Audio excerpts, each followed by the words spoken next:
Alright, what is going on today, guys? It is Joe with Gas Happy, and in today's video, as you see, the 240's back. It's we've had it for a couple weeks now. It was, after last video, it kind of broke down at Lucas's and it kind of stayed there. We got it back running again, and here it is right now. But I do got a little surprise for the 240 today to make it feel, a little more like a drift car. And it's probably the cheapest hydro you can buy on Amazon. So it's like $40, shipped next day. Yeah, we're gonna try to get this thing installed. Yeah, that lighting's way better, but we're gonna try to get this thing installed. So as you guys can see, the 240's got new wheels.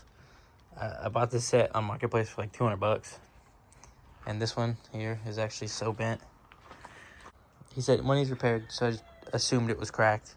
Turns out massive bend in this one, like undrivable. So we're running two on the front, but like look at that fit, you guys.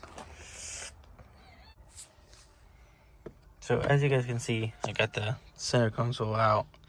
It was just sitting in here since I got it, but somebody had already, looks like they had marked it for a hydro, but like, yeah, like I'm not gonna hit the radio over it, that's, I guess it's not really on the shifter, but I don't know, it's not really that comfortable, so I kind of want to bring it back a little bit. Like I said, let me get this factory, e-brake out of here. It's not hooked up anyway, this thing's just sitting there. So let's rip that out and then go from there. Okay, now that the e-brake is out of the way, we can kind of play with our placement here. I'm thinking kind of like so. It's hard to really show you guys without it being bolted down. I just try to rest my leg against it, see if that helps, which it doesn't. But shifter's got plenty of clearance. It's a little bit against the seat, but who cares, I'll just figure that out later. But kind of close to the gauges. I can't really prop the fucking camera up. Like, it's a comfortable spot right there towards me. So what I'm gonna do now is I'm gonna mark the holes and drill the holes out, put some bolts in it, and figure out how I'm gonna cut up my center console to fit this. You can see somebody's already cut it. I'm not that stressed about it. Like I said, it's a drift car, so let's drill some holes. Sorry guys, that didn't really take that long. I got the holes drilled out. I got two bolts holding it in just to kind of to feel, just see plenty of clearance there when shifting. When I handbrake though, like in like first, I'm kind of close, but I don't really like the shift knob. It was just better than not having any. So usually if I'm using handbrake, I'll probably be in second because I'll be at higher speeds, but whatever. So I guess that's where we're gonna end it for right now. And tomorrow I'll go out and pick up a feed line and we'll run it through here. I gotta get the other cable out of here because it's kind of just dangling back there, but we'll get the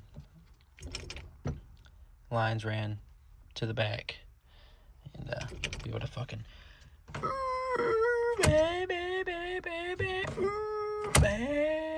anyways, see you guys tomorrow. We'll hopefully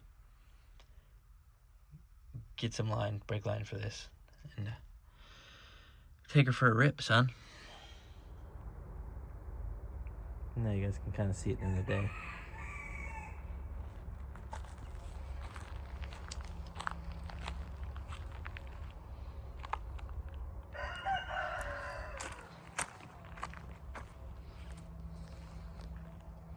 Fitment is almost perfect. It's not low enough to where it's undrivable. But anyways, we're gonna get this thing up in the air on some wheels, the typical Gas Happy fashion. And we're gonna get underneath this thing and hopefully put this brake line in. Are you helping?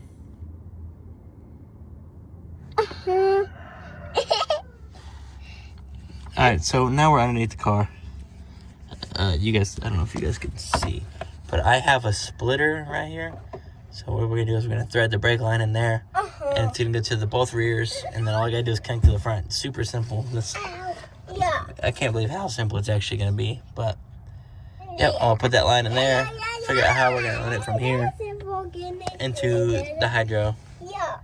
So back again. I had to go to Harbor Freight and pick up this line press kit because the fitting that came on the line I got was different, but I actually had one that worked. So we're just gonna flare this bad boy up and put her back in. So she's flared and she's on there. I had to hide my flare because your boy can't flare for shit, but now our TV's ready to go back in. But I snake this thing back through the factory e-brake hole and hook her up. Alright guys, so right now I ran the hard line through the factory e-brake hole. Obviously this is not where it's gonna rest. I'm gonna try to tuck it under here in just a minute, but for now I got it in that little junction. I just gotta tighten it up and move back up here, and we'll mount her back up and run some wire or some fuel line or brake line. Okay, now that it's hooked up to the rear splitter, I got it ran underneath this box here. I'm gonna try and run it right here and kind of make it loop a little nice. I don't know. It's a little long, to be honest with you guys. So, see what we can figure out, how we can loop this thing and make it look half-ass decent. Yeah, maybe it's not a good idea to leave stuff on jacks overnight. It's pretty funny. Alright guys, so all I did off camera was I applied the brakes, which is super simple. I mean, everybody's witnessed how it really brakes. You just kind of pump, hold it, yada, yada, yada. So I'm going to take this thing to go get Red Bulls and see if she works. I don't know if I'll be able to get a good video for you guys, but I'm going to try. Alright, so the bleeder screw on the passenger caliper seemed to be not working, and like I thought I had enough, but I didn't. But obviously when you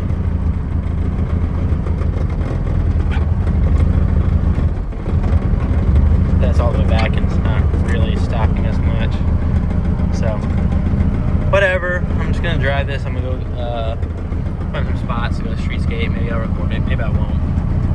We'll see. If you guys want to see that, let me know for future reference. But let's go find somewhere to skate.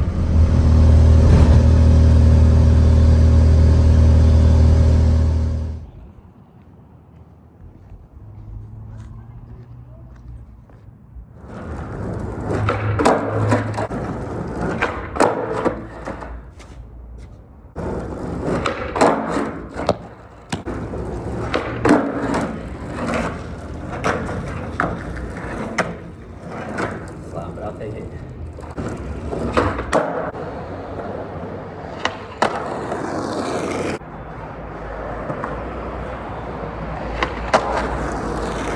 POV 202 stare.